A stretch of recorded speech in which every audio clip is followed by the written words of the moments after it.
Bem-vindos, senhoras e senhores, a essa droga de canal. Eu sou o Lucas. O que seríamos de nós sem os parentes? Tudo, né? Mas enfim. Hoje, mais uma vez, estamos aqui para falar de When We Will Rage, a segunda antologia de São Francisco. A primeira é The Beast Within e a terceira é Truth Until the Paradox, que é de Mago Ascensão. A primeira é de Vampira Máscara. Mas aqui a gente tá falando de Lobisomem Apocalipse. Quinta parte, tá chegando no final. São 7 partes. Você que desavisado, talvez desavisado porque eu não avisei. Ou porque você não conhece o livro, tanto faz. Mas essa é a quinta parte, mais 3 contos pra você. E estou novamente com a ilustre presença dos meus convidados, o Bruno Ribeiro. Grande abraço pra você, meu querido. Seja bem-vindo a essa droga novamente. Olá a todos. Cabum, som da montanha, desci da montanha. Vamos continuar essa saga, porque nela iremos ver uma pulguinha, um dia de folga e um lobo em pele de cordeiro. O que tudo isso tem a ver com lobisomem? Esses são os pulguentos, né? E estou novamente aqui com o Igor Furtado. Cara, seja muito bem-vindo a essa droga e dá um salve aí, pessoal. Valeu. Fala, pessoal, aqui é o Igor. Augusto também me conhece como Vedarta. E eu vou ter que cobrar uma situação que o Lucas falou que na terceira vez eu podia pedir uma música. Verdade. Patati, patatá. E, cara, a todos música que eu sabemos queria que vai ser pedir... Ozzy Osbourne, né? Vamos ver. Com certeza. Mentira, porque, mano, eu acho muito trágico colocar um vampiro numa mesa de lobisomem. Então, vou pegar uma musiquinha aqui. Deixa eu só pegar o nome dela que eu esqueci. Mas enquanto você procura, ó, o Bruno falou uma coisa que é verdade, cara. Pô, o Oz morreu, né? Então, Vamos datar o vídeo. vamos datar, foda-se. Vamos datar o vídeo. Esse episódio é dedicado a ele. Tem nada a ver com ele, mas é dedicado a ele. A gente pode colocar Bark of the Moon? Bark of the Moon? Pronto, tá tudo bem. Tem um lobisomem, né? Certo, boa, essa música é boa. Aceita ela, é boa, gostei. Vai ser Lobisomem. Você vai pedir com... Eu ia pegar uma do Bullet for Me Valentine. É uma música que tem um lobisomem. É uma música que tem um lobisomenzinho lá também nela, tá ligado? Mas o Oz é muito melhor, não tem como. Com certeza. Ele voltou pra casa, pô. Voltou pra casa, o último show dele foi incrível. Hora, né? Nossa, o último show dele. né? Eu assisti na internet, não ao vivo, né, pô? Mas eu assisti na internet e, nossa, o show dele foi foda. Ele sentado, ele ficou uma atmosfera ali do caralho, velho, do caralho. Agora, eu tenho uma pergunta, já que o Lucas entende de música, porque no Droga de Canal todo mundo sabe, né? Tem várias músicas, vídeos, legal. Pergunta: Los Hermanos deixa os garotos em frenesi ou acalma eles? Pô, mano. É assunto delicado, hein? É assunto delicado, É que então. assim, ixi, agora vem. Eu gosto de Los Hermanos. E não é pouco. Gosto mesmo. Caramba. Aí, ó, viu? Mas assim, Bom, gente, ninguém é perfeito. no seu momento é super audível. E neste momento ele não é audível. Aliás, Não é no audível. momento que Los Hermanos não é bem-vindo. Eu tô numa época bem agitada. Então, Los Hermanos realmente... A gente não vai falar que podia trocar Los Hermanos pelo Ozzy, não estamos falando isso, Jamais. não estamos dando essa ideia, jamais. Olha o que vocês fizeram. Olha só. Olha o que aconteceu. A gente gerou intriga. Bom, mas estamos Vamos aqui lá. para falar dos 3 próximos contos. E o primeiro, quem é que fala? Quem fala é? Igor. Então demorou. Igor, faça as honras. Hoje a gente vai falar de um dia de folga. O nome do conto, no sentido original, seria A Day Off. A Day Off, algo assim. Dia de folga, né? E o nosso conto, ele começa no seu escritório, um rapaz ali chamado Clifford Rafferty. E ele tá trabalhando, tal, se preocupando, né, no caminho que ele vai ter para chegar até em casa, que é uma distância ali colossal. Chega para ele algumas cartas, algo que remete ao Brasil, ao Rio de Janeiro, à Amazônia.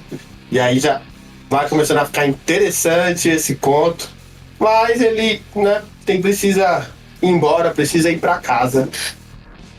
No caminho, no trânsito ali, ele encontra uma mulher misteriosa que vai trazer uma proposta para ele também curiosa. Ela vai falar para ele, né, que queria conversar com ele ali e tudo mais, e que se o horário for um problema, ele poderia dormir na casa dela. Ela tem um sofá pro nosso querido Clifford. E ele pensa, pô, mano, seria vantajoso, né? Pra mim voltar amanhã pra trabalhar e tal, sei lá quantas horas de viagem, pegar essa ponte aqui, tal. Aceita. Vai até a casa dessa nossa querida, ela se apresenta como em Holanda e ele já começa a se culpar. Ele até sai ali pra comprar algumas coisas e já começa a se culpar, tipo, pô, eu sou casado, e aí tô aqui na casa dessa mulher, tudo bem que eu não tô fazendo nada de errado, parece alguma coisa muito importante, uma coisa momentânea, não tem maldade, mas ainda assim é complicado. Só que, quando ele volta ali, que ele tá com a mulher, na verdade essa cena, acho que ele ainda tá no carro, conversando com ela. Eles estão ouvindo alguma música, e a música, ela é, assim como a gente começou a falar aqui, e a gente se desandou, a música é assim, ela tem o poder do caralho, porque ele começa a escutar essa música ali e começa a ter vontade de dançar, entendeu? De curtir a música, de apreciar. E curte, nada muito interessante, noite desenvolve, ele dorme na casa dela e ele acorda no outro dia. E as coisas começam a ficar um pouquinho diferentes pra ele. Porque ele vê 3 lobos cinzas. De começo, assim, quando eu tava vendo essa questão de lobo cinza, eu tava ficando, caraca, será que vai ser uma presa de prata? Não, mas cinza e tal, sei lá o quê. Aí veio uma coisa que o Bruno falou do outro conto, que o presa de prata é uma parada mística, né? Porque, tipo, aparece, eu tava ali pensando, caralho, será? Chega um presa de prata, e um presa de prata não tem será. Não tem será. Se você acha que é, não é. Entendeu? É isso. Tá ligado? Ou é ou não é, não tem meio. E aí, E meio. chega um presa de prata. E, mano, é isso. É um cara, um humano, uma pessoa, observando 3 cachorros gigantescos, como ele meio que entende ali na frente dele, 3 lobos. E esse lobo presa de prata, ele olha pra ele de uma forma que, tipo, que ele consegue entender. Tipo, eu não confio em você. Entendeu? Por que você tá aqui? É um intruso, é um invasor. E isso vai acatar a conversa, as explicações, e com a revelação da própria Holanda, falando pra ele que ela é um lobisomem. Vai ter uma cena onde ela sai da sua forma lupina ali, inclusive fica até nua na frente dele. Ele se encanta e ele comete o maior pecado desse conto pra mim, que foi beijar ela e trair a sua amada esposa. Eu tava feliz, eu até comentei, eu falei, nossa, gostei do cara. Deu 30 minutos. Ele toma do otário. E aí é isso, dá um beijo nela. E ela começa a revelar pra ele que a empresa que ele trabalha, né, ela acabou de rolar uma inclusão ali com uma outra empresa, uma empresa comprou ela, e as coisas começaram a mudar. Essa galera tá comprando armamento do exército americano para fazer algumas coisas na Amazônia, para invadir a Amazônia, matar gente na Amazônia. E esse pessoal são os parentes no sentido que eu falo, né, o pessoal do mesmo sangue ali, da mesma espécie, da mesma raça, que eles que são os Garus sul-americanos. E diante dessa ameaça, a gente, meu querido Clifton, precisa da sua ajuda, do seu conhecimento dentro dessa empresa, pra gente impedir isso aí. Muitas revelações, e me colocando no lugar dele, eu estaria em choque, cagando, mas o cara não é eu, o cara é foda, e ele olha e fala, vamos, eu tenho uma arma, né? Dá tiro também, não tem problema, vamos. Eu vou lá e falo lá com os caras, entro lá dentro, e a nossa querida Yolanda, ela vai ser um pouquinho relutante, ela vai começar a falar que não, que você não deve ir. Por que você quer ir? Ela já chega assim, por que você quer ir? Entendeu? Aí, não, quero ir por causa disso, quero ir por causa daquilo. Interesses pessoais dele, ela, não. Até que chegou o ponto em que ele dá a resposta certa e ele fala que ele quer ir, porque ele deve isso pra terra. Porque ele contribuiu com isso. É uma coisa maligna, é uma empresa que ela faz desmatamento, ela corta árvores ali na Amazônia, ela tira com toda a wide ali da parada. Quando ele dá essa resposta de que ele vai fazer isso porque ele deve isso à terra, ela aceita ele, mas ela explica. Cara, então, não é um simples dia de folga. Não, você não vai simplesmente faltar do seu trabalho. Você tá indo pra uma porrada que você não sabe se você volta. Essa é a realidade. Você não sabe se você volta. Você pode ser o cara mais pico que for, eu não sei se eu volto, e você não sabe se você volta. E se você voltar, vai ter pessoas a partir desse dia que vão trabalhar, acordar e dormir pensando em como fuder você, porque você foi lá. Tem certeza que você quer ir? Dá aquela engolida, o cara. Vamos. Eu já fui até sei lá o que, eu já cacei, já. Vamos. E eles vão. Cara, uma cena assim impressionante, eles vão pra um trilho e tem um trem ali, um carregamento que tá levando esses materiais pra empresa dele. Ele com rifle e tal. Conversa, o lobo, inclusive, o Odin, que é o presa de prata, ele inclusive começa a conversar com ele, dá instruções para ele do que ele vai fazer, se mostra ser o líder ali que ele é, o alfa daquela matilha, e cara, é isso, eles se dividem, eles vão fazer um plano a lá GTA, bombardear trem, entendeu? Tiro, porrada e bomba, e é isso, mano. Eles vão e, cara, todo mundo morre. Tipo, sobrevive 1, 2, ele sobrevive, né? Ele sobrevive. E é isso, ele vai ver novamente mais uma mulher que eu falei, caralho, é agora. Morre de novo, eu cansei de mulher morrendo desses contos.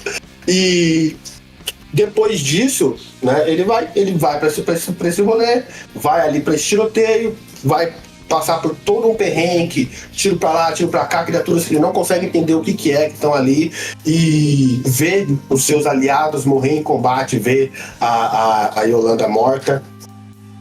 Consegue sobreviver, como eu tinha falado anteriormente, e agora ele vai ter que voltar pro seu dia a dia, vai ter que voltar pra sua esposa, com toda a culpa que ele tem, né, com toda essa passagem que ele tem. Só que agora ali, né, muito mais preparado. Ele já tá ciente dos riscos que ele vai ter a partir de agora. E é isso, um cara transformado.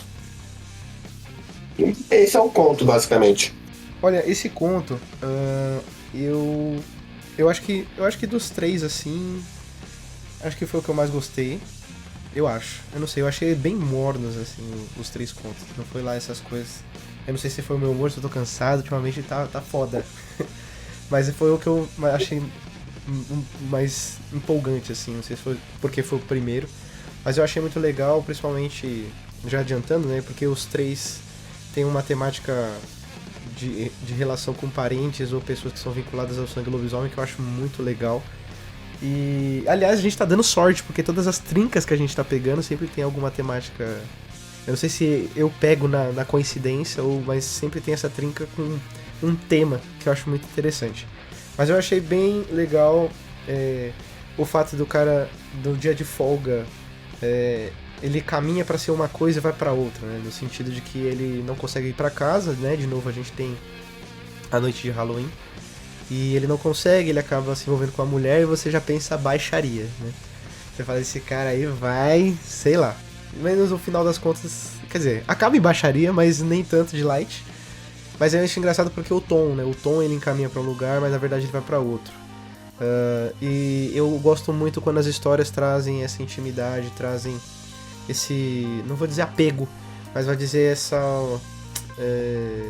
enfim, faz você conviver com a personagem de um ponto que você cria uma afetividade com a personagem, e então ele vai lá e corta.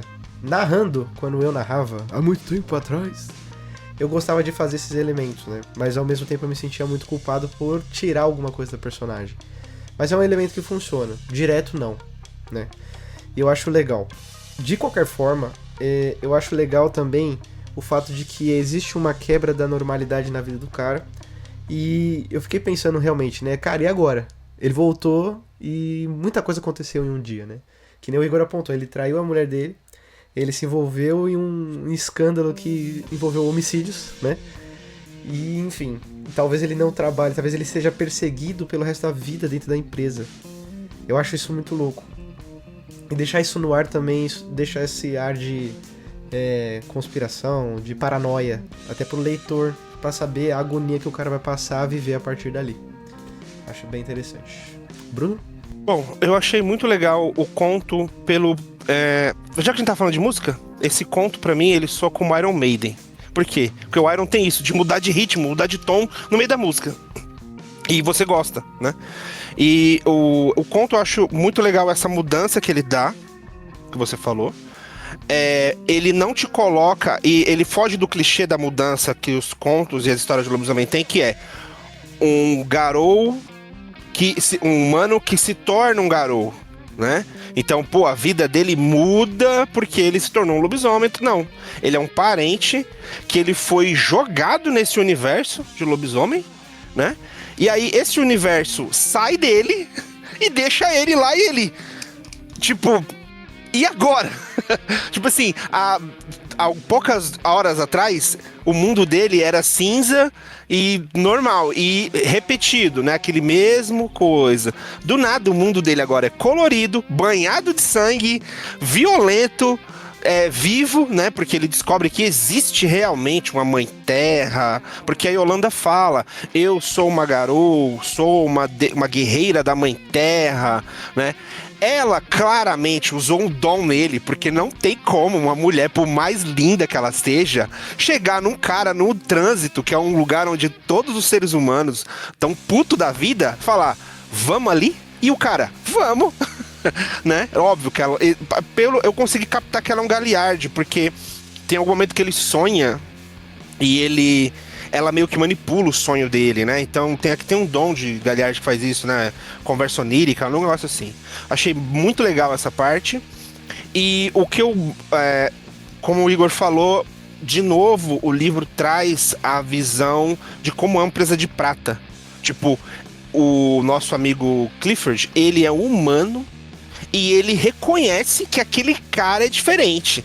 Tipo assim, esse é diferenciado. Né? Não tem aquele meme do quem não manja, não chama contrato profissional, chama profissional. Aquele é o profissional. Apesar de ser uma empresa de prata, né? Que eu acho uma bosta. Mas tudo bem, o cara é diferenciado. Tipo, ele é muito diferente, né? O Odin. Também tem um nome que não ajuda, né? Eu percebi que o Expresso de Prata, o Odin, ele é um lupino. Porque ele não gosta de assumir a forma humana pra falar com ele, mas ele assume, tal, faz esse negócio. É legal que, além dele ele ser um executivo, ele trabalha em escritório, né? Ele trabalha com logística e ele tá mandando um carregamento de armas, e o que chama a atenção é que essas armas estão com munição de prata. Os garous detectam isso, né? Falar, porra, e aí ele fala, não, tá indo lá pra Amazônia, eu sou responsável por fazer isso, por isso que os lobisomens entram em contato com ele, porque eles querem impedir que esse carregamento vá pra Amazônia e atrapalhe a guerra que tá acontecendo lá, e etc. Então, tá acontecendo a guerra na Amazônia, mas o Lucas já fez um vídeo sobre Regia Cross Amazon, que é uma porcaria de livro, não o vídeo do Lucas, o vídeo do Lucas é muito bom, assistam. Eu também. Eu acho bem legal que ele vai para uma cena de violência. Tem uma parte do texto que ele não desvia, mas ele se protege de um tiro, né?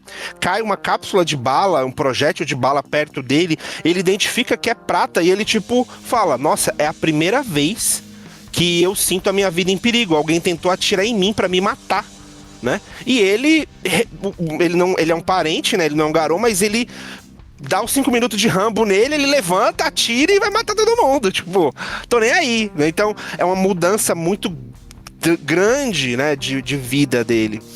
E ele se sente culpado pela traição, porque ele pensa em outra mulher, né? No caso, a Yolanda. Ele fica pensando na Margaret, que é a mulher dele, né? E o final, ele tem um texto que eu achei muito legal, que o Lucas falou aqui.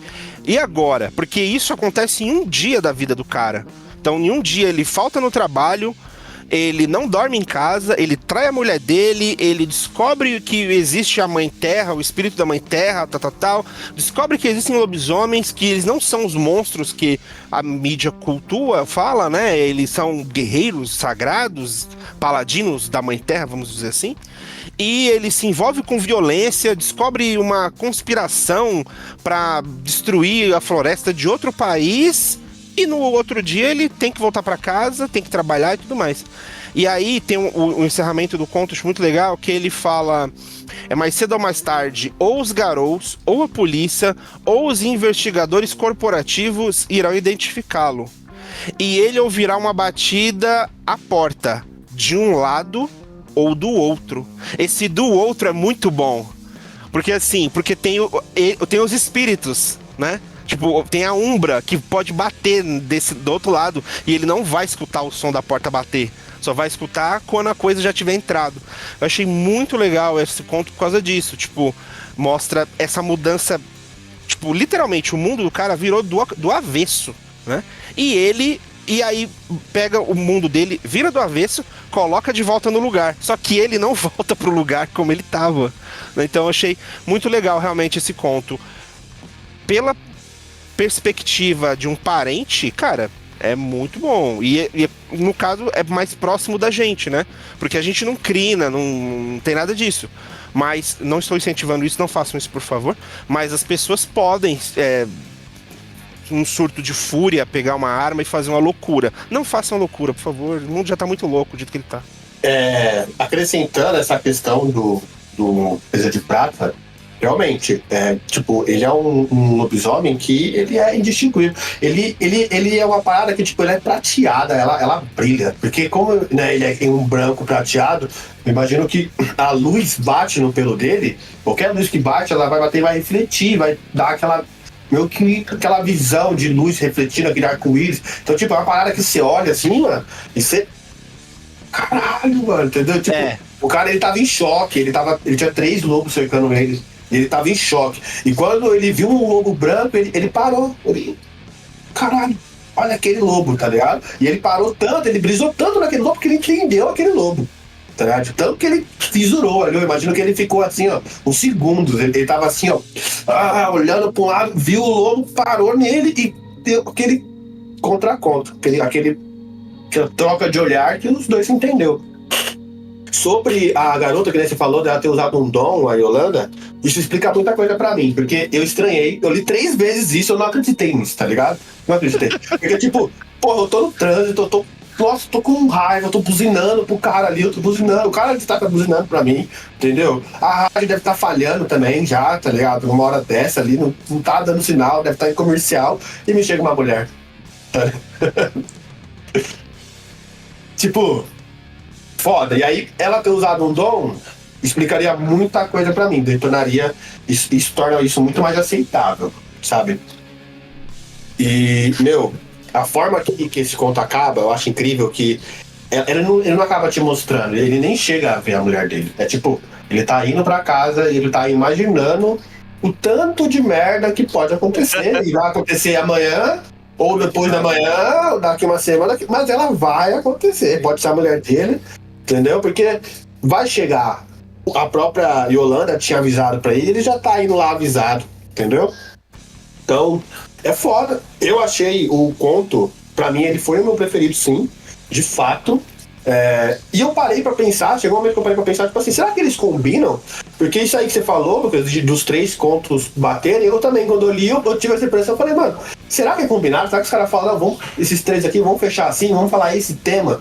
Entendeu? Porque é muito parecido. Tipo, são histórias diferentes, cada um ali na sua aventura, mas a mensagem que tá passando, o que vai ensinar pro narrador, é a mesma coisa, que é o quê? Como é que você coloca um parente? Como é que você desenvolve o personagem?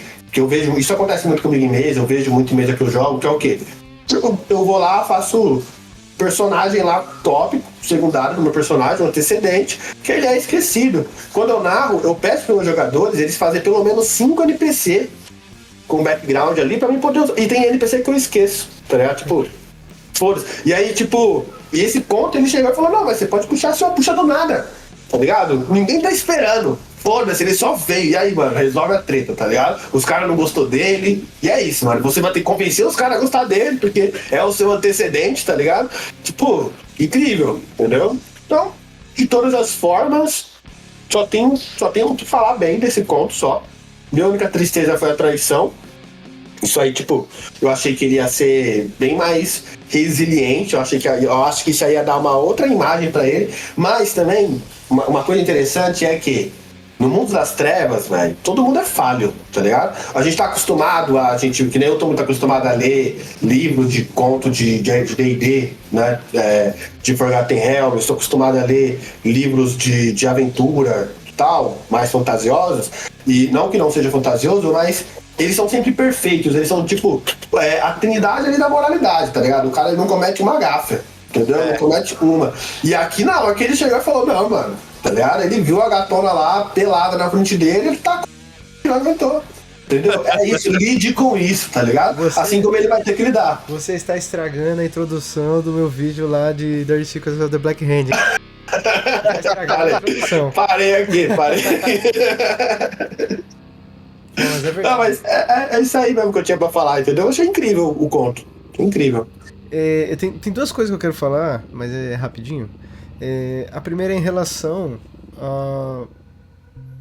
Enfim, a primeira é em relação ao papel daquelas pessoas ali, né? Eu gosto muito, muito mesmo da proposta de ecoterrorismo, né? Que aí você tem uma vertente que é explorada logo na primeira edição, que são os sabotadores, né? Que é um grupo que tipo, é espalhado pelo mundo, eles são bem secretos, assim, eles se infiltram na Pentex, se sabem de coisas que ninguém sabe. Eles têm uns contatos específicos por causa de uma paranoia, porque eles agem especificamente de certa... Tem um modus operandi, né? Eu fiz um vídeo do Monkey Rage Pentex, que fala exatamente sobre essa proposta, né? Que tem a influência desses sabotadores, e eu gosto desse... Eu acho uma coisa que chamou a atenção nesse conto foi justamente essas pessoas que agem de uma forma meio suicida. E eu gosto disso porque se é uma missão secreta, que é uma coisa que você conta com poucas pessoas, enfim... Eu gosto dessa proposta de que a única forma de se fazer é fazendo, né? Tipo, já talvez seja a proposta mais lobisomem apocalipse possível, né? No sentido de que se nós estamos numa batalha que talvez nós perdamos, então a gente vai se enfiar em missões que são loucura, porque o fim pelo fim dá na mesma. Eu acho isso muito legal. E o outro ponto, é lógico, pra não deixar de ser eu esqueci. Então... Alguém vai ter algum ponto a ser adicionado? Eu fiquei confuso. Pode falar. Não, manda bala. Uma coisa que eu acho que eu fiquei confuso nesse ponto é a cena em que eles estão lá com os garotos e a Yolanda, ela se destransforma ali e não rola um véu ali, não rola nada, entendeu? Tipo, normal. Tô vendo a mulher aqui, é isso aí, entendeu? O cara não se assustou, não viu toda aquela descrição de monstro, de coisa incompreendível que normalmente uma pessoa tem, né? Então, tipo, isso aí eu fiquei bem assim, eu fiquei tipo, será que foi uma liberdade poética? Porque eu também não tava vendo ele como um parente. Nenhum dos contos eu vi eles como parente. Talvez seja a minha falta de conhecimento de lobisomem. Mas eu tava vendo muito, tipo, um cara normal, eu aqui, meu trabalho, e me envolvi na bucha. Entendeu? Era assim que eu enxerguei. E aí eu fiquei nessa, eu falei, mas peraí. E é assim, se o lobisomem quiser se mostrar, ele vai se mostrar da hora, porque é a intenção dele, tá ligado? Fiquei com essa dúvida do jogo, tá ligado? Respondendo a sua pergunta, realmente, eu descobri que ele era parente nesse momento. Porque quando aparecem os lobos, ele se transforma e tudo mais, e ele não sofre o delírio, eu falei, porra, beleza, ele é um parente. Eu pensei, como é Mundo das Trevas, eu pensei, ou ele é um parente, ou ele é um mago, ele é alguma coisa, ele não é humano, né? Ou carne e sal, seja lá o que for. Então, ele alguma coisa ele é. E aí, quando ele começa a ajudar e fazer tudo mais, eu falei, opa, ele é um parente. E eu achei legal que não precisa explicar, ele é parente de quem, de que tribo. Não, foda-se, não precisa saber. Ele é só um parente, entendeu? O que eu achei legal do conto é, assim, quando a primeira coisa que eu soube que já dá indícios de que ele é alguma coisa especial é porque, primeiro que no caso a Yolanda vai até ele, ela vai especificamente até ele, ela usa um dom nele, não sei se persuasão, eu acho que sim, alguma outra coisa de Galiard que eles têm esses dons, né, de mais mental, mais social, desculpa. Beleza, e aí quando ela se transforma, tudo tal, ok, ele é parente. Aí eu pensei, tá, ele é um parente, mas ele sabe da cultura Garou, e aí você descobre que ele não sabe nada. E aí eu falei, tá, por que ela quer, sabe, por que eles querem esse cara? Aí eles falam, olha, é por causa que ele é o gerente tipo, de logística, de alguma coisa, que vai levar o negócio pra lá.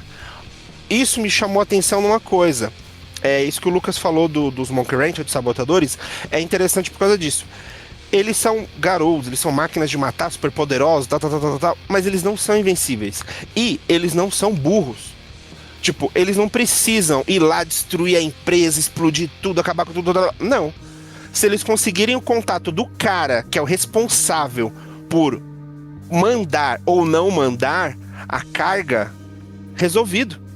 Então, assim, eles tentam fazer o mais fácil primeiro.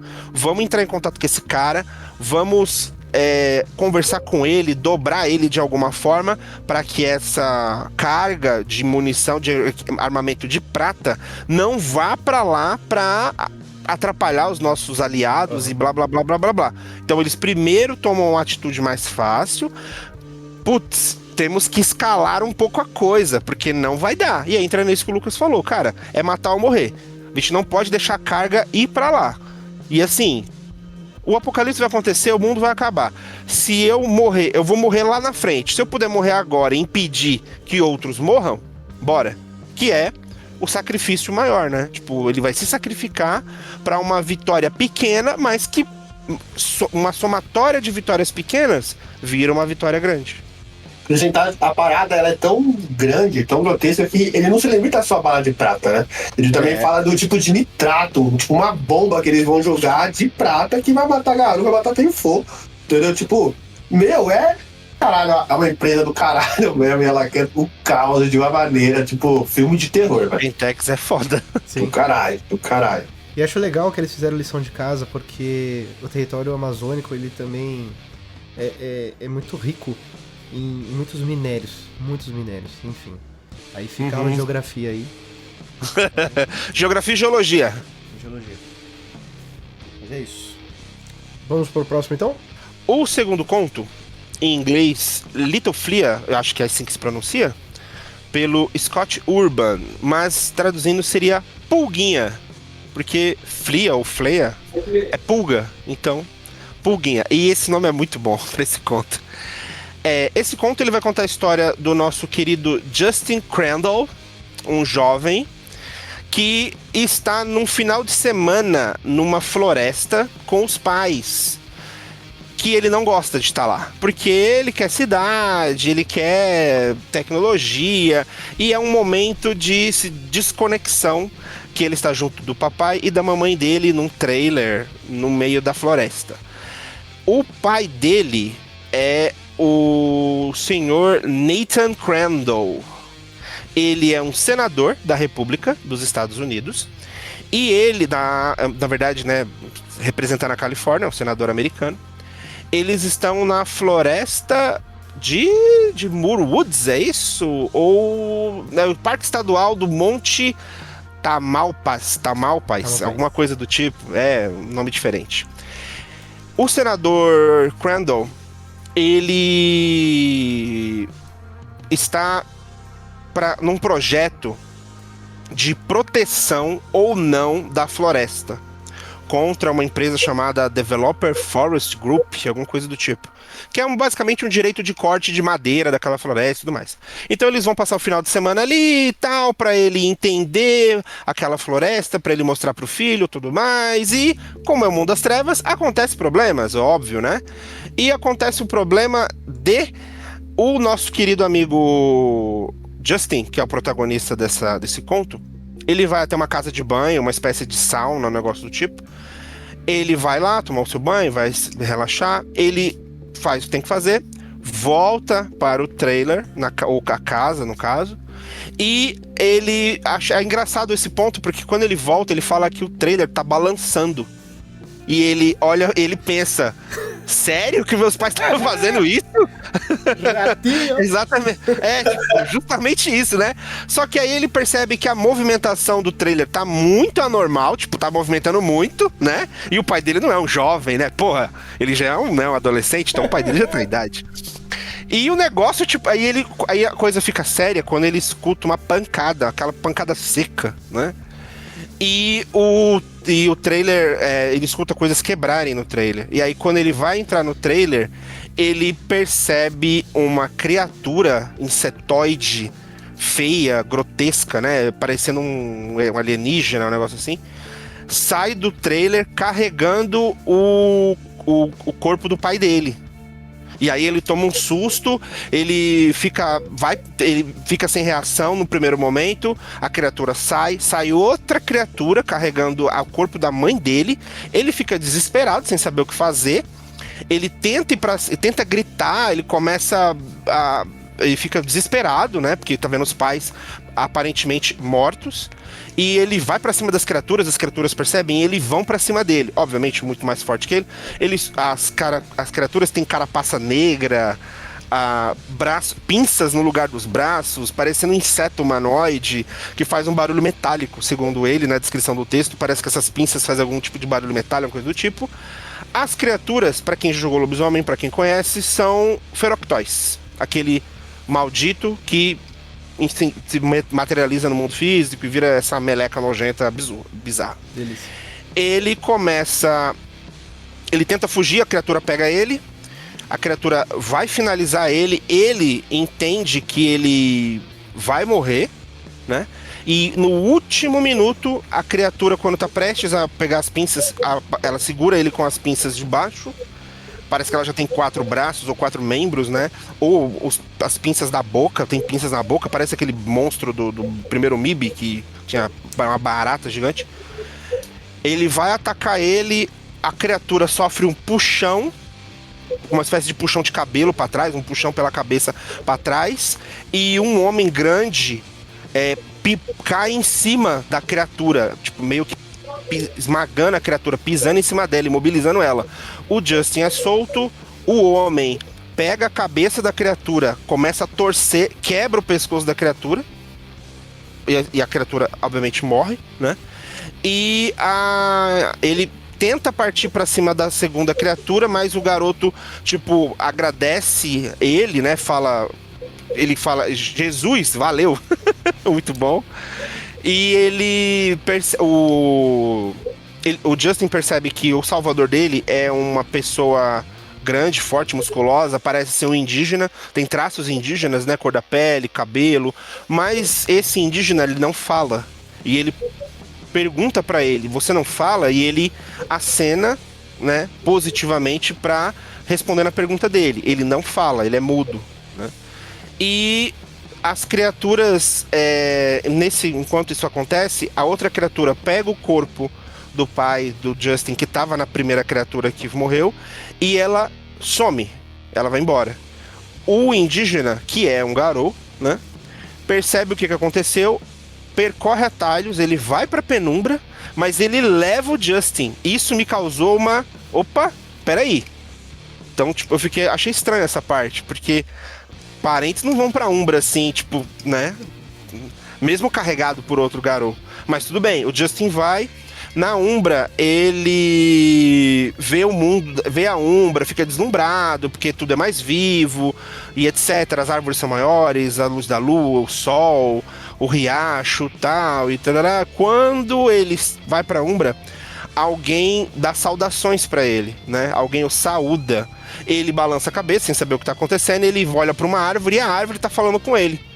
Tipo Ente do Senhor dos Anéis, ou coisa do tipo. O Tree Branch, ou Galho Verdadeiro, vamos numa tradução assim rápida, ele fala que ele é um filho da clareira. Pra quem não conhece lobisomem, o filho da clareira é um espírito de árvore muito antigo, poderoso. É basicamente um espírito de árvore, mas bem poderoso, geralmente antigo, né? Parecido com aquelas espíritos, as árvores da Floresta dos Entes, que não são entes, são só árvores, mas elas falam e tudo mais. E aí esse espírito, o filho da clareira, o Tree Branch, ele que apresenta o salvador dele, o indígena. Ele fala que ele é um garou chamado, eu coloquei aqui como Punho Silencioso que Triunfa. Muito bom, esse cara é muito foda. Uktena Aron dos Uktena, a lua cheia dos Uktena. E ele explica, olha, ele é um nobre guerreiro indígena, os seus pais foram atacados por um maldito chamado Ferectói, e o garoto Justin fala, eu não entendi absolutamente nada do que vocês estão falando, e fica essa conversa, tipo, o espírito tentando explicar pro parente que os pais dele foram sequestrados, vítima de um ataque de um maldito que se materializou no mundo físico, tipo, muita coisa mesmo pra cabeça de um garoto. E que ele e esse guerreiro mudo, que é um Aron Uktena, salvou ele e assim por diante. E tem um Caern próximo, então esse Ferectoy meio que se arriscou fazendo isso. E aí começa uma jornada do nosso amigo Justin com o nosso querido Punho Silencioso que Triunfa, que é um nome sensacional. Eu vou montar esse Uktena, vou montar a ficha desse Uktena. E eles vão atrás desse Ferectoy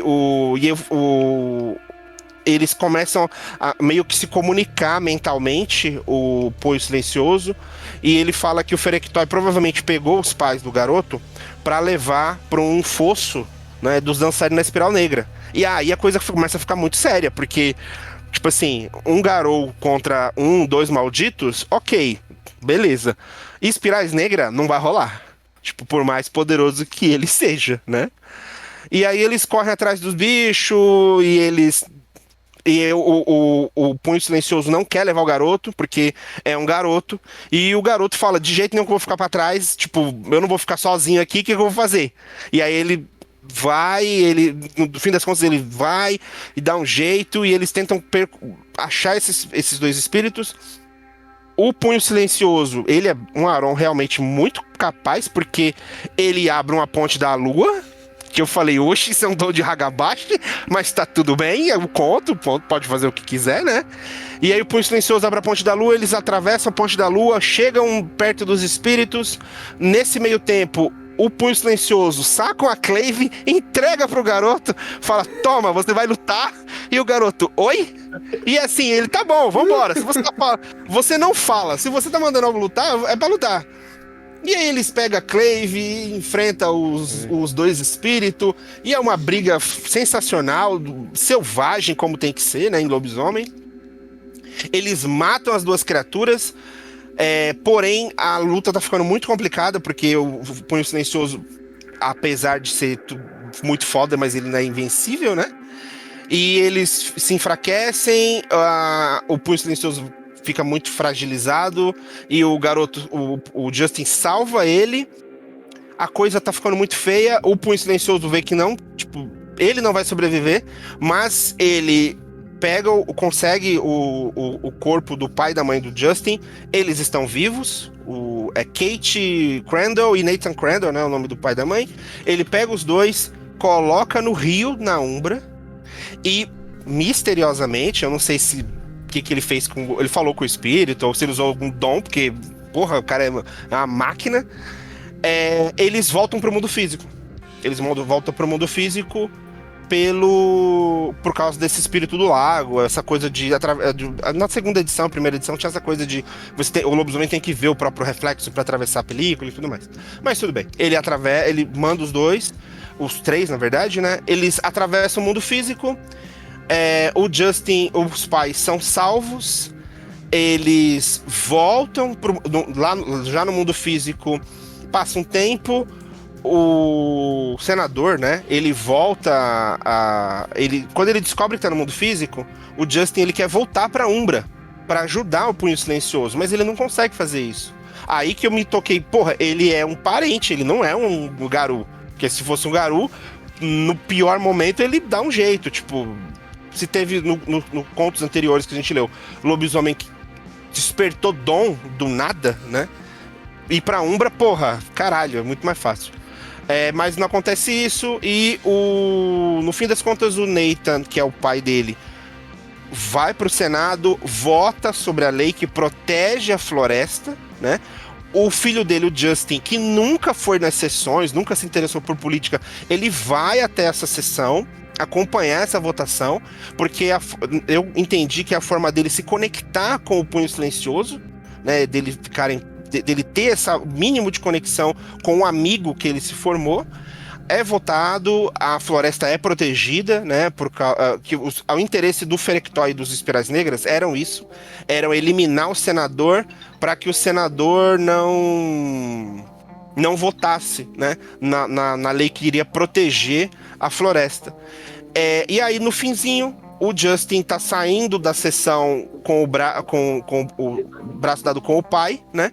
E no meio, assim, da cidade e tal, ele vê o punho silencioso e ele acena pro punho silencioso. E o punho silencioso só observa, dá um sorriso, um simples sorriso e some no meio da multidão. Então, nesse conto a gente viu aí um parente no meio da luta, no meio da briga, vendo toda a coisa acontecer, participando também da batalha, né?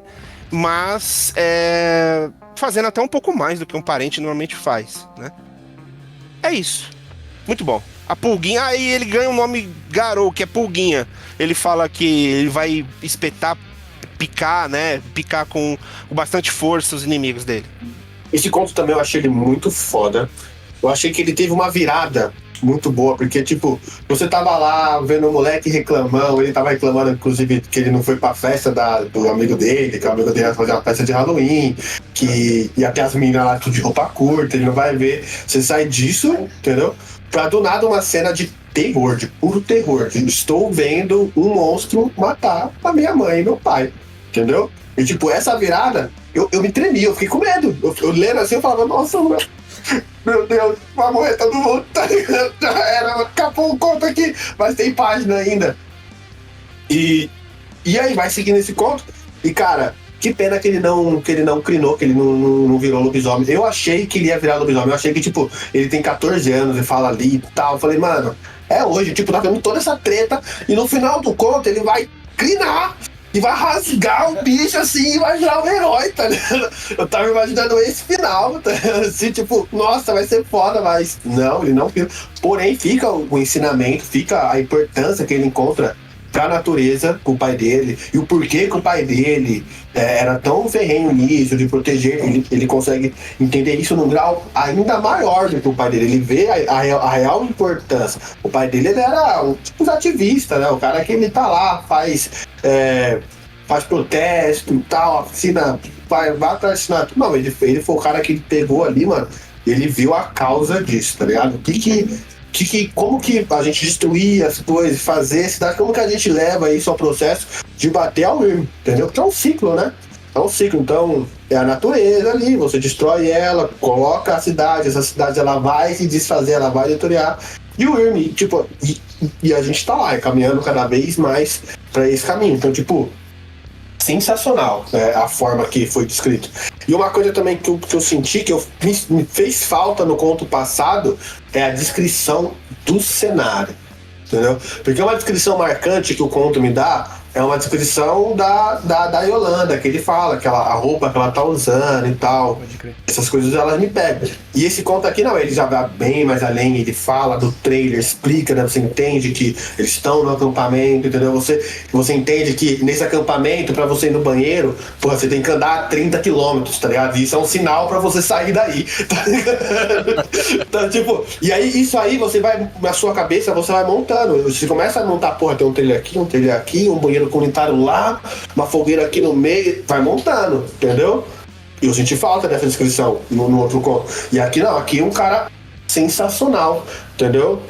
Então é isso, tipo, eu acho que ele ensina você como é que você narra o ambiente, entendeu? Assim como o outro conto ensinou você, que eu não comentei, a narrar o seu personagem, dá uma descrição rápida, mano, tô ali, coloquei, apontei pra você, entendeu? Tô vestindo a minha jaqueta mais top pra me dar confiança, coisa básica. Esse conto também ele vai lá e, pô, localize o jogador com pontos importantes, porque também quando você vai no lugar, você não lembra de tudo, você não vai na praça de alimentação e você lembra onde que é cada loja que tá lá, mas você sabe onde tá a loja importante, tá ligado? Você sabe que a loja importante é naquela direção. E esse conto ele ensina justamente isso, tá ligado? Você, fala que tem ali, o banheiro tá longe, tá ligado? O cara que tá no banheiro sabe que ele tem que andar, entendeu? Então é isso, tipo, baita lição que esse ponto me deu. E que cena de terror, que é o meu estilo, né? Eu gosto muito do terror, eu gosto de narrar esse daí, de ver o meu jogador com medo, tá ligado? Eu gosto dessa sensação do cara nascer e falar, mano, eu não vou lá, tá ligado? Mas, porra, eu tenho que ir lá, mano, porque é o meu trabalho, tá ligado? Então eu vou lá, tá ligado? E sensacional. E a forma que ele colocou isso foi muito boa, entendeu? Porque, tipo, mano, é isso, mas se eu não for, meu pai e minha mãe vão morrer, tá ligado? É isso. Então, ou eu vou e tento salvar todo mundo, ou eu vou e eu morro junto com todo mundo, tá ligado? É isso, entendeu? É o meu trabalho nesse momento. Ele vai, tá ligado? Então, tipo, ponto maravilhoso, leiam e aprende. Tá ligado? É isso que eu tenho pra falar. Eu tava conversando com um amigo meu esses dias, aí eu falei assim pra ele, pô, mano, você viu que vai sair a próxima temporada do Stranger Things? Aí ele falou assim, mano, eu odeio a proposta de criança salvando o mundo. Aí eu falei, porra, mas é legal. Eu falei, mano, foda-se que é legal, eu não gosto de criança salvando o mundo. E assim, aí eu parei pra pensar realmente que eu, particularmente, eu também não sou muito fã. Apesar de que lobisomem ele é todo permeado nisso. E esse conto também. Quando a gente pensa de que existe uma outra geração que tem que se imbuir de responsabilidade pra, tipo, passar o bastão para que as coisas continuem prosperando, ou então na esperança de que as coisas deem certo, né? Como a própria proposta do Apocalipse, né? A gente pode ver essa geração que a gente tá, né? Por exemplo, eu tenho 31 anos, eu sou professor, eu vejo a molecada hoje em dia e, querendo ou não, indiretamente a gente joga aquela velha responsabilidade nas costas das crianças, falando assim, olha só, o mundo está uma merda, e essa merda vai cagar todinho em você se você não fizer alguma coisa, então bora estudar, seu desgraçadinho. E aí, porra, vem a ansiedade, tudo que vem, que já é ilustrado em Lobisomem Apocalipse. Eu acho isso, retratar isso eu acho legal. Aí quando satura, eu já acho uma merda. Não é bem o caso aqui. Eu só não gostei de realmente, quando ele pegou a Clive na mão, eu falei, agora virou qualquer coisa. Agora, puta que vai qualquer coisa. Vai que vai.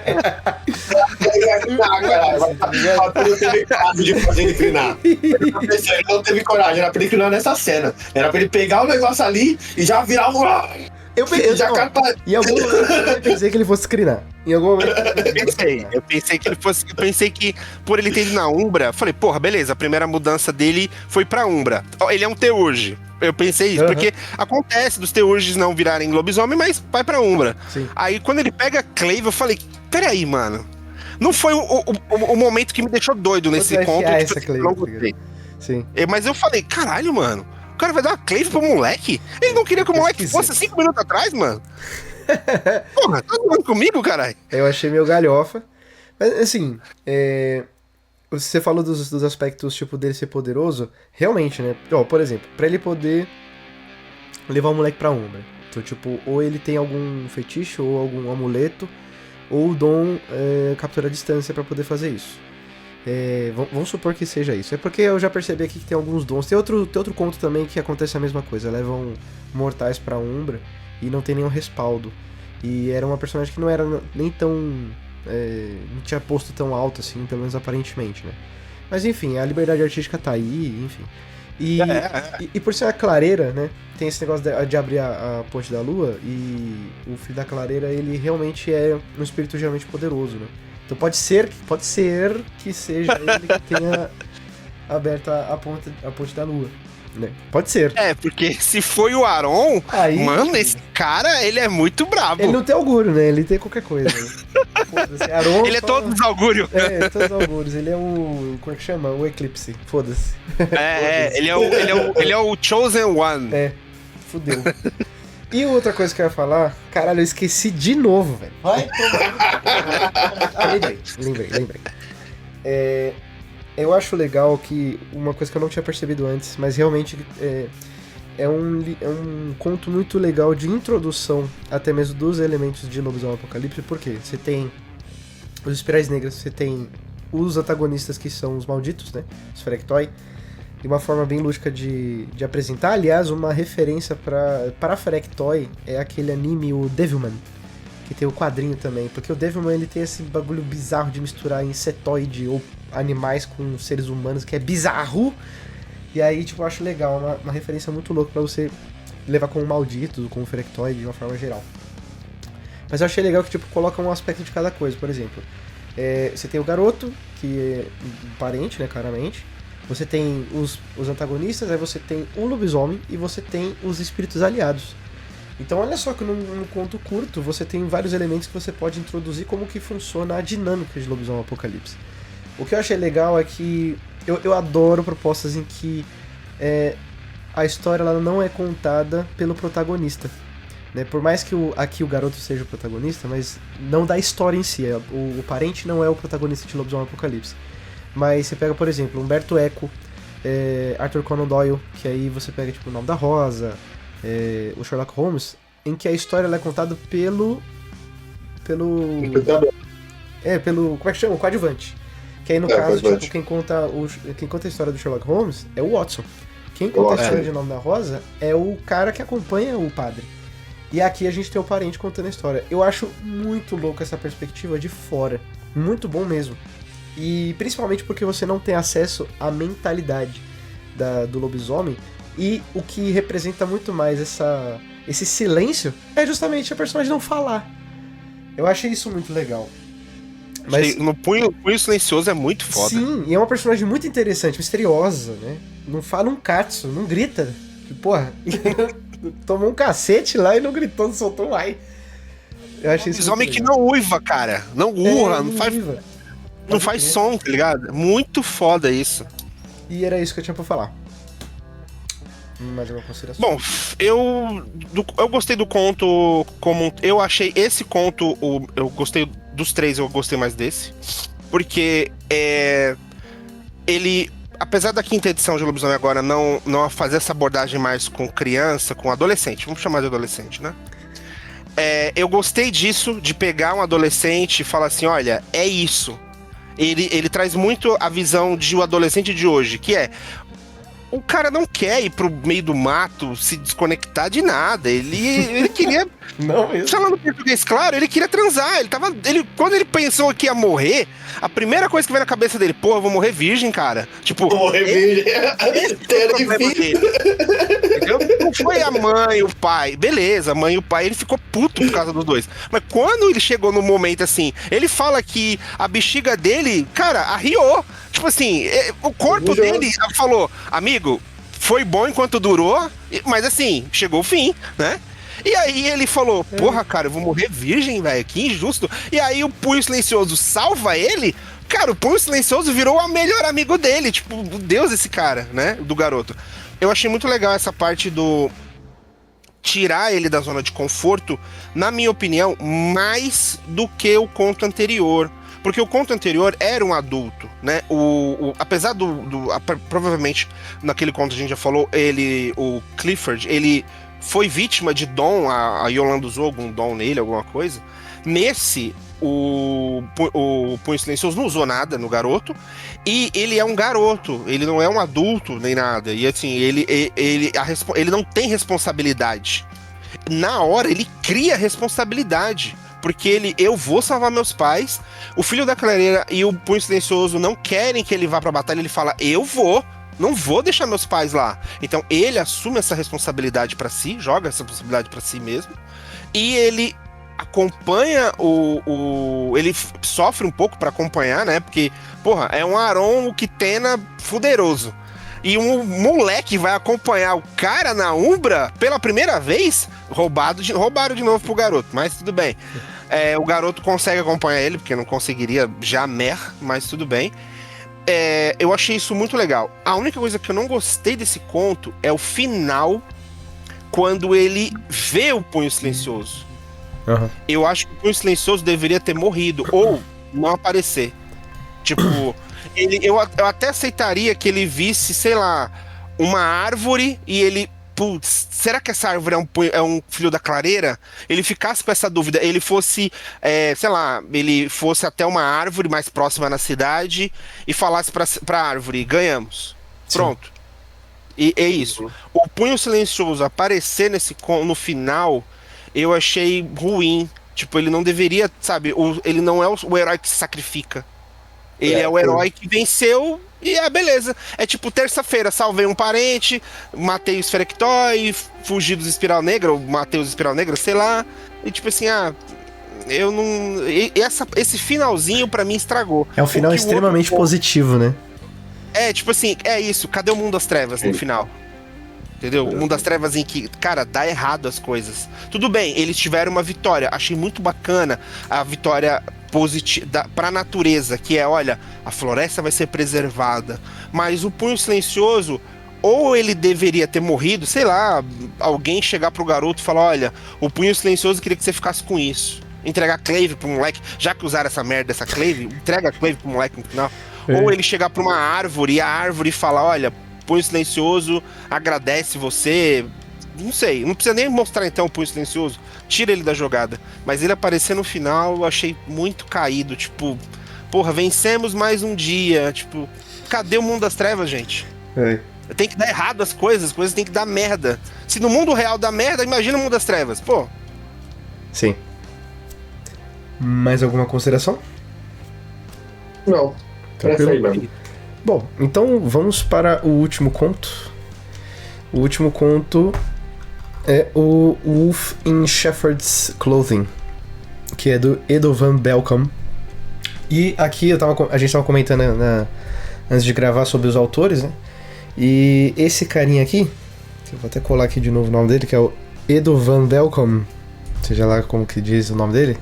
Ele escreveu outras coisas para outros sistemas de RPG também, mas o que é interessante da gente saber aqui é que ele foi autor de um outro romance, que é o Wyrmwolf, acho que é o Wyrmwolf. E eu não sei do que se trata, então é isso. Talvez, se o ciclo do livro se perpetuar, a gente vai chegar nele porque ele é um livro de 94. Então, você não perde por esperar. Ou perde por esperar, porque não sei se a gente vai falar dele. Mas enfim. O que acontece? O Wolf in Shepherd's Clothing, ele vai contar a história de um padre, o Padre Woodman. Que na verdade o conto ele começa com uma pessoa em situação de rua que presencia um lobisomem chegando com uma pessoa desfalecida no colo, né? E ele tenta ali entender o que está acontecendo. Dá pra perceber que é uma noite muito fria, que ele tá ali tomando o seu goró pra se aquecer, ele vê esse lobisomem, ele fica em choque.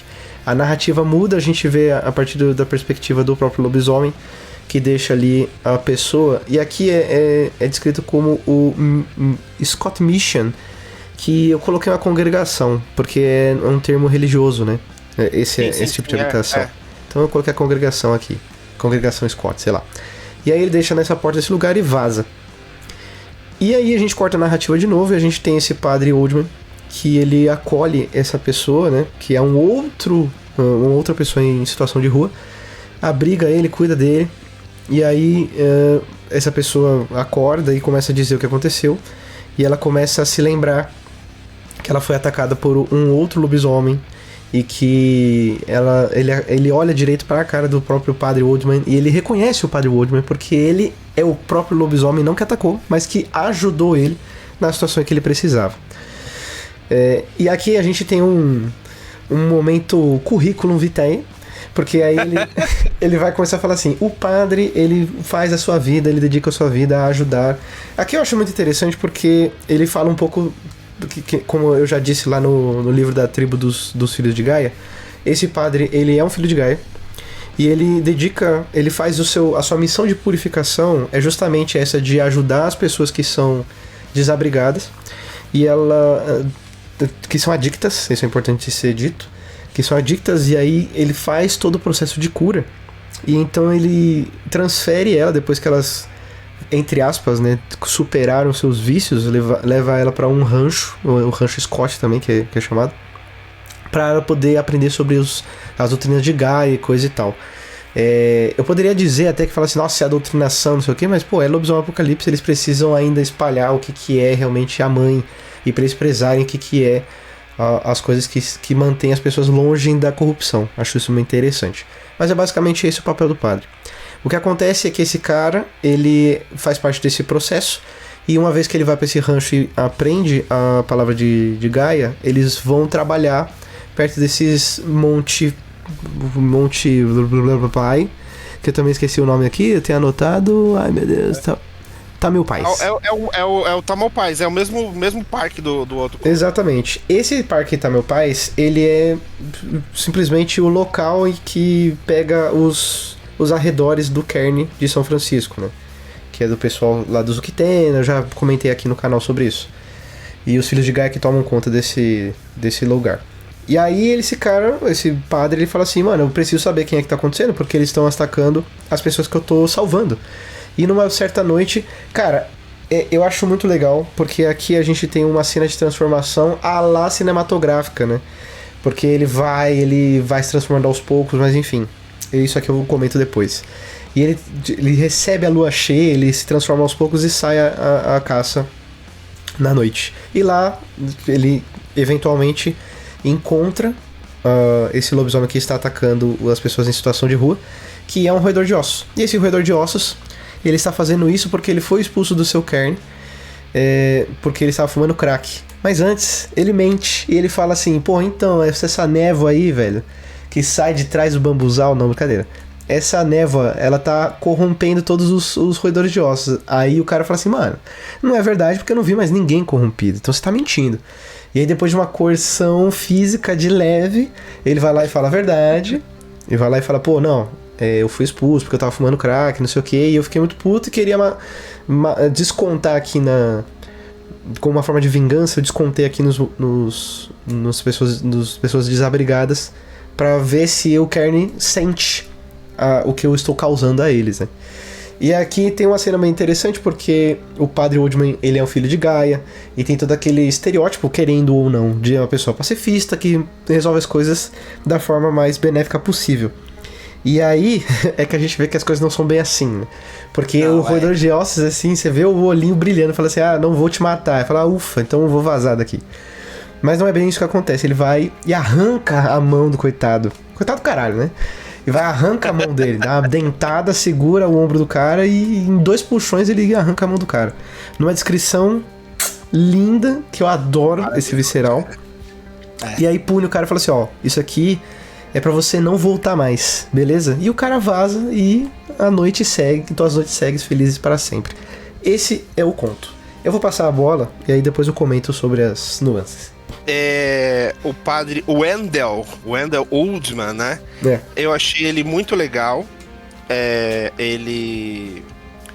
Eu acho que ele é um filodox, porque ele tem um momento do livro que é maravilhoso, que esse roedor de ossos fala essa história, não, porque eu tô essa névoa, e o padre grita, né? Mentiroso! Tipo, e ele, assim, eu falei, cara, ele fala, não, as nuances, sei lá, da mentira. Eu falei, puta, usou verdade de Gaia. Mano, não faz isso, cara. Exato. E aí eu percebi que ele perde a linha, o padre, ele perde a linha quando o cara mente.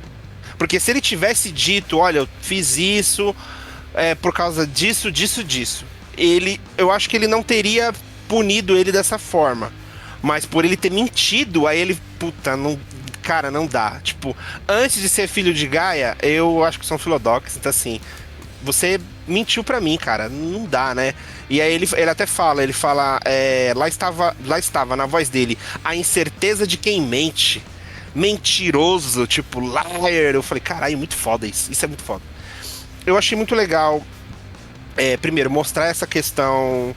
Ele mostra no começo do conto duas coisas bem legais. Primeiro, os roedores de ossos geram delírio, porque a pessoa que vê, ela fica em delírio, ela não consegue processar. Ela não consegue processar aquela informação de que é um monstro. Ele consegue associar que é um lobisomem, mas é o que a mente dele conseguiu produzir. No caso, quando ele vê o padre, ele tem certeza de que é um lobisomem. Por quê? Por causa da fraqueza dos filhos de Gaia. Que eles são bonitinhos, ou não feios, vamos dizer assim. Então o delírio deles é reduzido. Então eu falei, puta, ele é o filho de Gaia, cara. Que merda, hein, padre? E agora, o que você vai fazer? Achei muito legal o padre explicar essa parte do currículo vital, achei legalzinha, curtinho, explicou, olha, ele é um padre, ele faz isso, tal. Eu fiquei com a ideia de que o roedor que faz essa sacanagem com os moradores de rua, ele está também comendo eles. Eu falei, cara, isso é muita sacanagem, mas eu pensei que o padre iria matar ele, o roedor, mas eu realmente, dá pra ver que, pô, ele realmente é um filho de Gaia, porque qualquer outra tribo mataria. E assim, roedor de ossos, ele é um roedor de ossos que foi expulso pelos roedores. Amigo, você não tá fazendo falta nenhuma. Tipo, sabe? Gaia você tá gastando o oxigênio de Gaia, amigão. Sabe? Você tá fazendo hora extra demais aqui, entendeu? Mas por ser um filho de Gaia, eu só vou arrancar a sua mão visceralmente, vai ficar sem mão, igual algumas religiões praticavam ou praticam ainda hoje em dia, né? Não vou falar. Então você vai só ficar sem mão, mas segue seu caminho, entendeu? Segue a sua vida, toma rumo. Esse roedor, ele fala que ele era seguidor do Bongos, alguma coisa assim. Ele vivia com outros roedores de ossos no Parque Golden Gate. Então, né? Deve conhecer o Alberich, né? O nosso Jonas Alberto da vida aí. Eu achei legal isso. E o final que ele realmente faz, ele mutila o roedor, mas deixa ele vivo, é maneiro. Tipo, é legal porque ele mostra que, olha, os filhos de Gaia, eles não são santos. Eles não são santos. Eles são garotos como qualquer outro. Eles entram em frenesi, eles dão dano agravado, eles rasgam, eles mordem, faz tudo.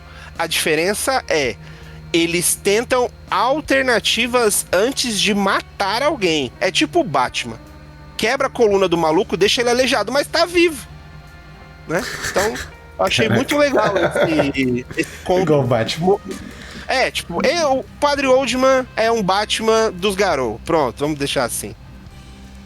Muito bom. Esse conto, o que ele mais chamou a atenção pra mim é que ele deixa uma mensagem que é o seguinte: a vida, ela é ciclos, tá ligado? Você vai ter o início da sua vida, você vai ter o meio da sua vida e vai ter o final da sua vida. E durante a sua vida inteira, você vai ter diversos inícios, meios e fins em diversas situações diferentes. E esse padre, ele tá ali justamente para levar você do seu final pro seu início. Porque pra mim, o cara ali que tá ali na situação de morar na rua, de ser um viciado em crack, ele é um servo da UIRM, tá ligado? Ele é um cara que ele vive a UIRM, entendeu? Ele pode não concordar, ele pode, né, não trabalhar em prol dela, mas ele tá nesse meio, ele serve a vontade dela, ele propaga essa vontade. E esse padre, ele vem justamente o quê? Pra tirar. Então o que ele faz? Ele tira esse cara, ele coloca esse cara no novo início, ele coloca esse cara numa fazenda, num lugar que é mais rural ali, pra ele poder, né, se conectar mais consigo mesmo. Sair do fator... não é unidade, como é que fala? Que a gente fala de cidade, não, o fator colônia, sair desse fator pra vir pro seu individual, pra se conhecer, entendeu? Pra se reconhecer, se redescobrir, entendeu? E aí depois ele vai fazer o quê? Ele vai integrar esse cara na sociedade de novo. Ou seja, ele coloca esse cara de novo no seu meio, porque o fim só vai caber a ele, entendeu? E depois desse fim vai caber também a ele, a como que ele vai buscar esse novo recomeço. Porque, por mais que você pense, o padre resolveu o problema dele, calma aí, ele teve a iniciativa de ir lá buscar o padre. Ele que chegou e falou, não, peraí, tem um padre ali que ele pega morador de rua e tal. Não, padre, como é que funciona isso aí? Eu vim aqui ver, cara, como é que eu faço o processo, se eu sou aceito, sei lá o quê. Então... Esse negócio, né, de você colocar esse ciclo na vida ali, que o lobisomem vai trazer muito pra esse negócio. O que é o Wild, o Wide? É isso, cara. Vai lá no mago lá, você vê lá dinamismo, entropia, estatismo. É isso, ó, início, meio e fim. É um ciclo, tá ligado? E esse conto, ele coloca isso muito bem. Então, tipo, isso aí eu achei de parabéns, eu achei a simbologia dele muito boa, mas o conto em si, ele não me agradou muito, ele não é que não me agradou, mas ele não me prendeu. Eu tive dificuldade pra ler, porque enrola, sabe? Tipo, demora pra falar as coisas assim, eles ficam lá discutindo filho de gato. Tal. Que o que eu vim de lá, o padre, não, mas você veio da onde, você é quem, filho de quem é seu pai, quem... E aí, tipo, pô, o cara vai de rua, irmão, ele não tem nem RG, irmão, não tem CPF, tem nada, mano, tem documento, tira novo aí, tudo pra ele aí, faz RG falso pra esse cara, mano, e vai, mano. Então, tipo, eu achei que ele foi me estendendo, assim, tipo, eu queria ver logo, né, a resolução, eu queria ver logo, isso que é foda também, quando eu vou ler o lobisomem, eu quero muita ação, tem que tirar isso aí um pouquinho de... E quando eu perco um pouquinho dessa ação, eu já fico... Não, tá ligado? Acho que falta mesmo você jogar uma mesinha de lobisomem, mano.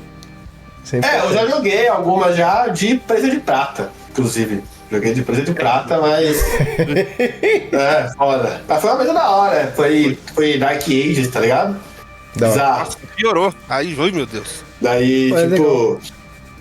Eu gostei porque, mano, ele colocou muito a política, né, das tribos. Tipo, eu consegui ver claramente as casas do Game of Thrones em cada uma das matilhas, tá ligado?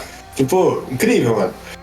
E aí, tipo, é isso. Essa questão da simbologia de você iniciar, começar e tal, é muito foda. E você consegue, eu acho uma coisa da hora, você consegue até entender como tipo, parece, a sensação que eu tenho, né? Vamos pensar com o nosso protagonista ali, o mendigo, que eu esqueci o nome dele, infelizmente.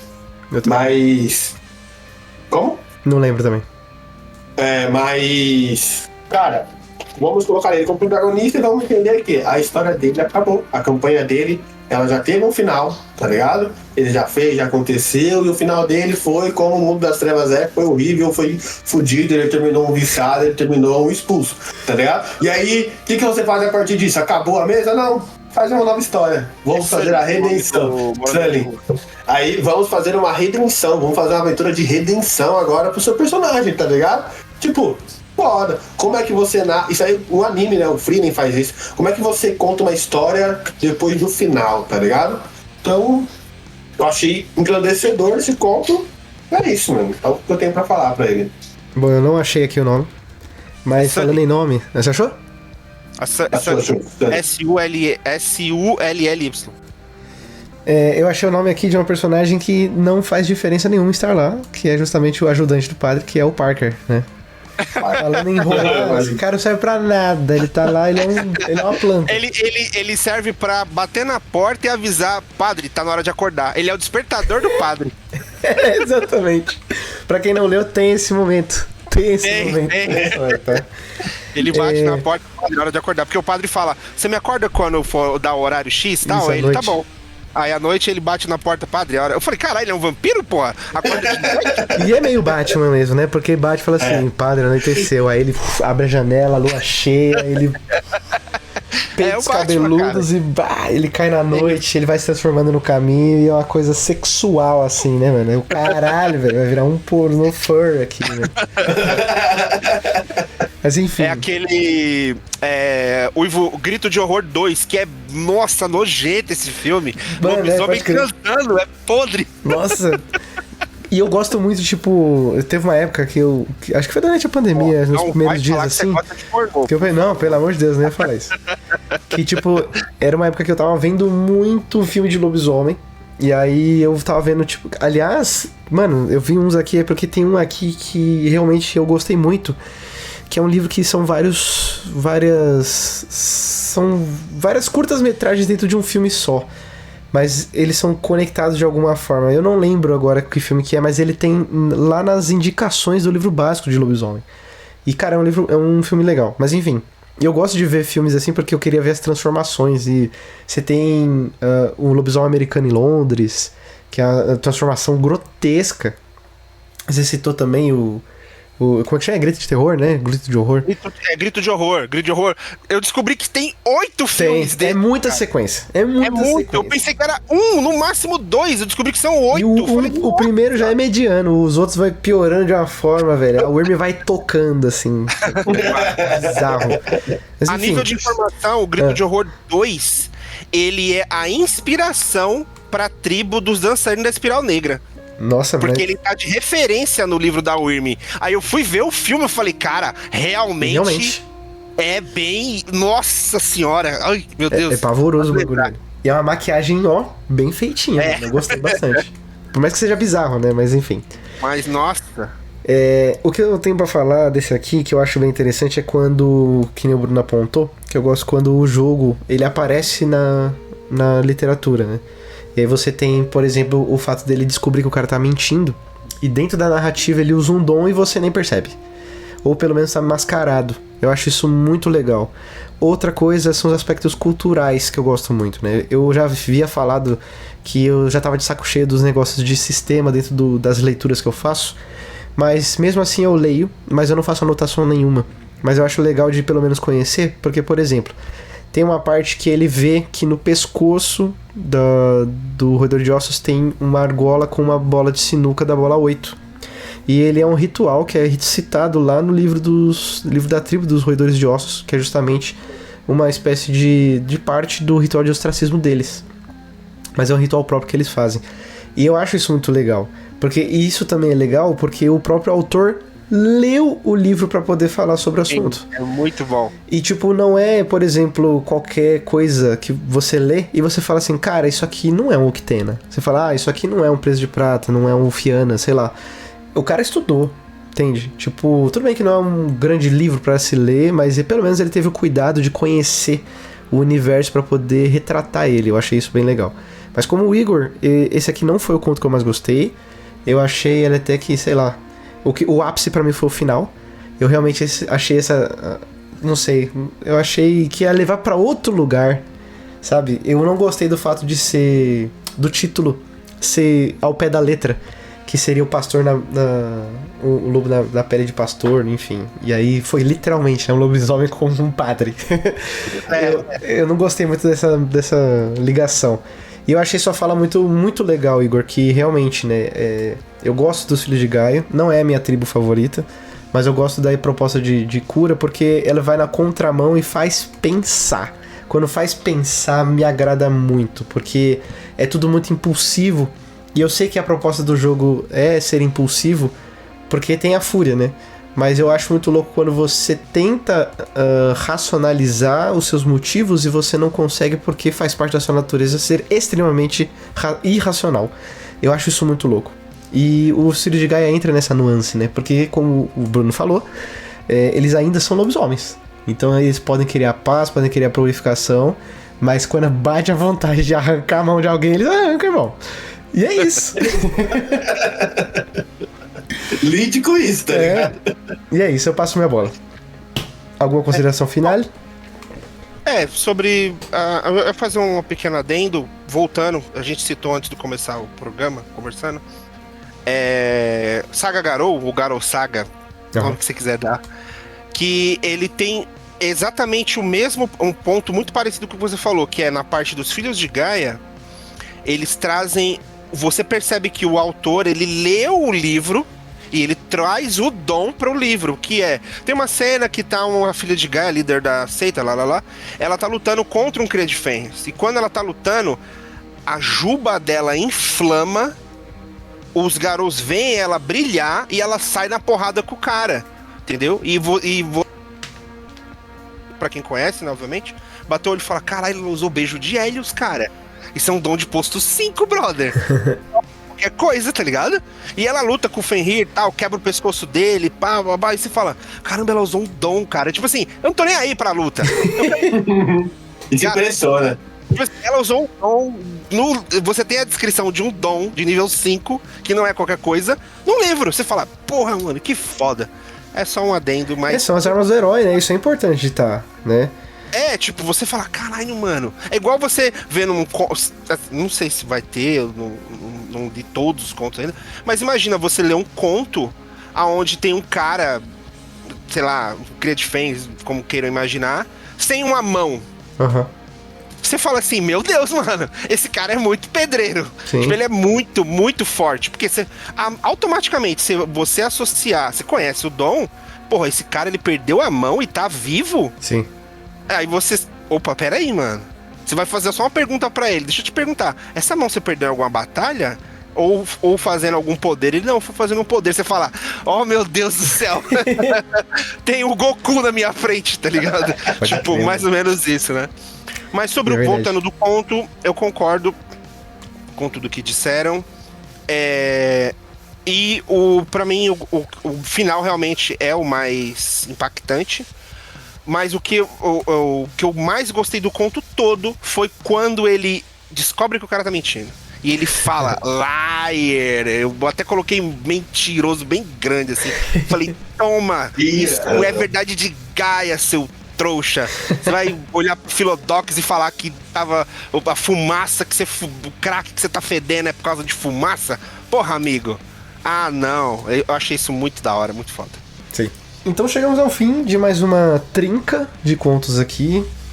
Nós temos só mais uma trinca, que é a próxima leva de contos que a gente vai gravar, não sei quando.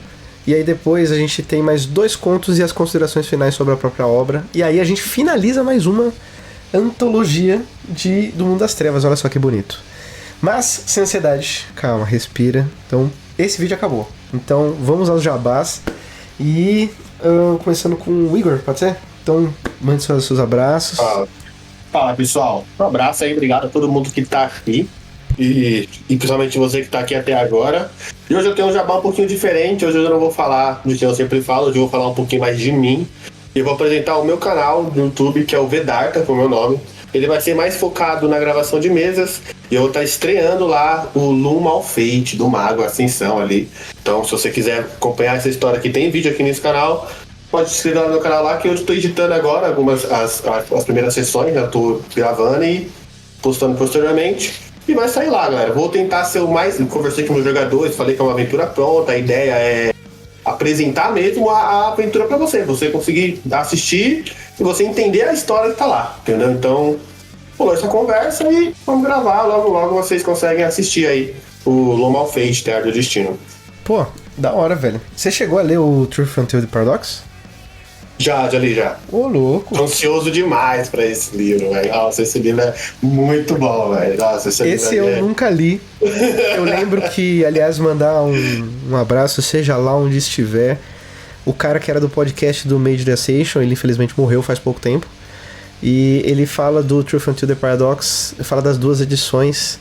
E ele comenta conto a conto. É bem interessante. Ele vê uns spoilers de graça. Mas valeu a pena e, pô, que nem eu disse, né? Um abraço pra ele onde quer que ele esteja. Bom, e Bruno, suas considerações? Vejam esse vídeo e fiquem-se ansiosos, quebrem isso que o Lucas falou que não fiquem ansiosos. Fiquem ansiosos porque a próxima trinca tem um personagem sensacional que vai aparecer, que é nada mais, nada menos que o grande Samuel Wright.